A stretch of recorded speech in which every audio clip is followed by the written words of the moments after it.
and add her little.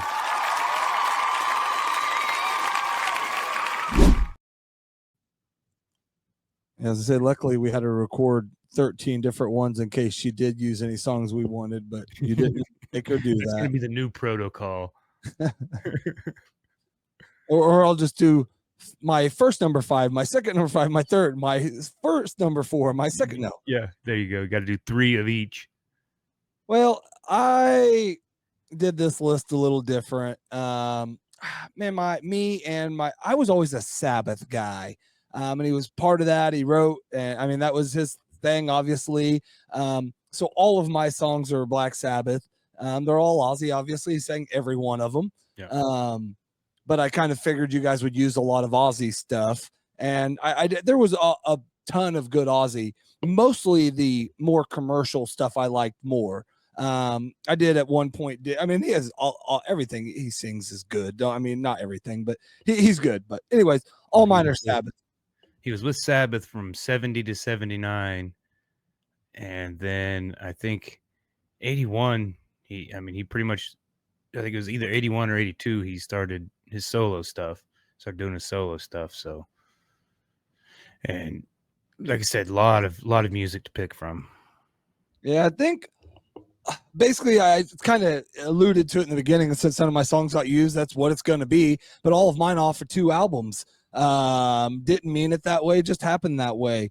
I was kind of hoping maybe 1 or 2 would get picked, but these are kind of my songs. And these were the ones I think my dad had both of these. And so I just remember hanging out with my dad and his friends and at his buddy Jim's, and they were both, it'd be Sabbath on all the time, not all the time, but a lot of the time.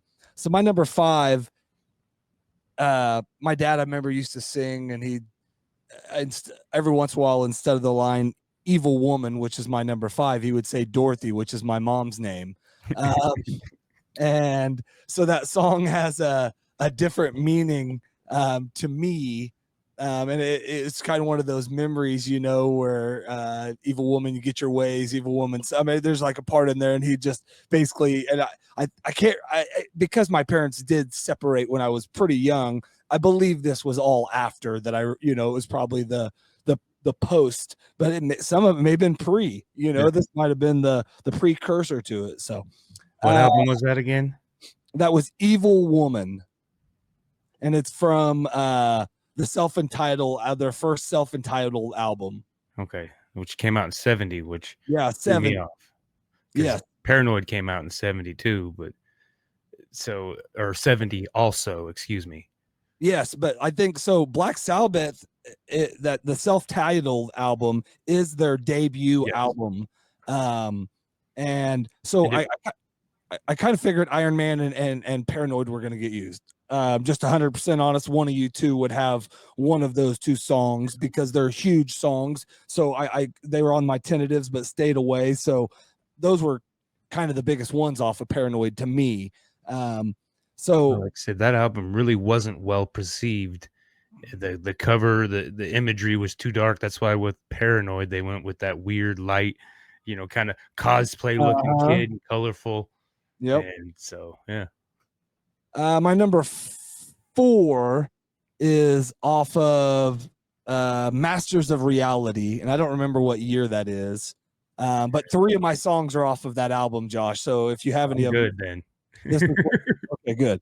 But this one would be like, as a radio guy, and there's a lot of Sabbath songs as a radio guy. If you like talk ups, doing intros over no talking, but that music, that play up, this one would be awesome. And it's Into the Void. Yeah. And that one's an awesome song. And it's got 2 different, basically, if you're a DJ, you can play it, and then it kicks for another almost minute or 45 second in the middle of it gap where it just does music again, where you can be like, all right, ladies and gentlemen, if you get down there during the first song, we got a chance for you to get down here during this next song coming up. And then it kicks into the next verse, and you could play them in both perfect. But it's like a 6-minute and 30-second song, or 6-minute and 40-second song. That was kind of a trademark of theirs. Back in the 70s, they did a lot of medleys and stuff, and I've got one on mine that's like 4 songs.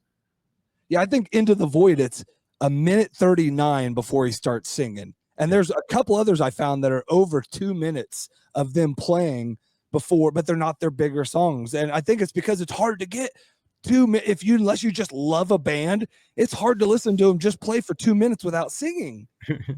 Unless you're just music. Unless it's good. Exactly. Yes.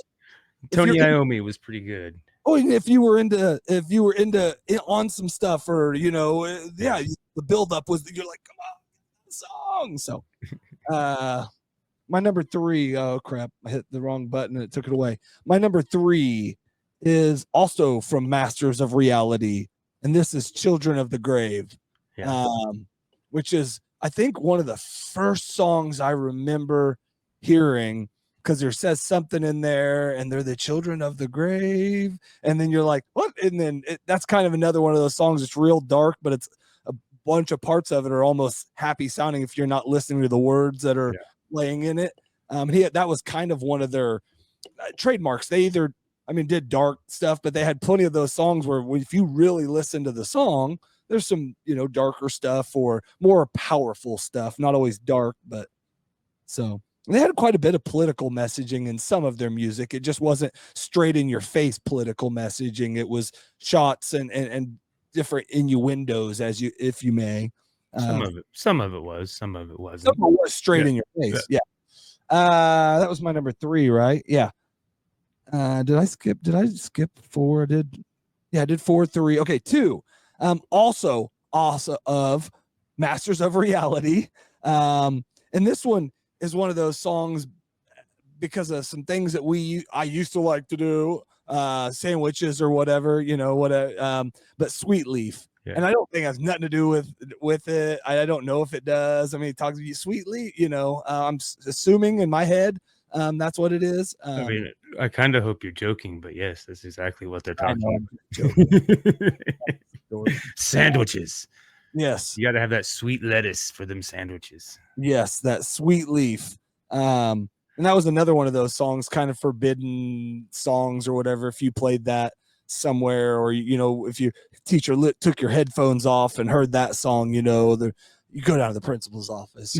Whatever. So my number 1 is also off of their self-entitled album. This is the second one off of that. To me, one of the coolest sounding intros, one of the coolest just guitar songs there is, The Wizard, from the self-entitled album. Yeah, had me puckering for a minute. Okay. Puckering for a minute. Those 2 albums, man, I have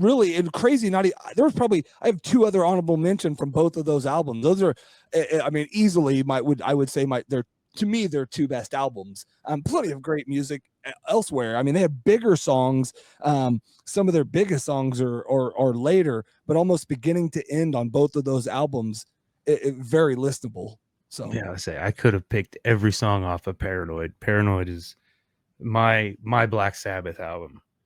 I didn't. Only one made it, and I was puckering a little bit when she, I think, picked 2 off of there. Yeah, she picked 2 off of there. Well, so far, we haven't got into very many albums with 2 of us going already, since I only used 2 albums. She used 3. So no.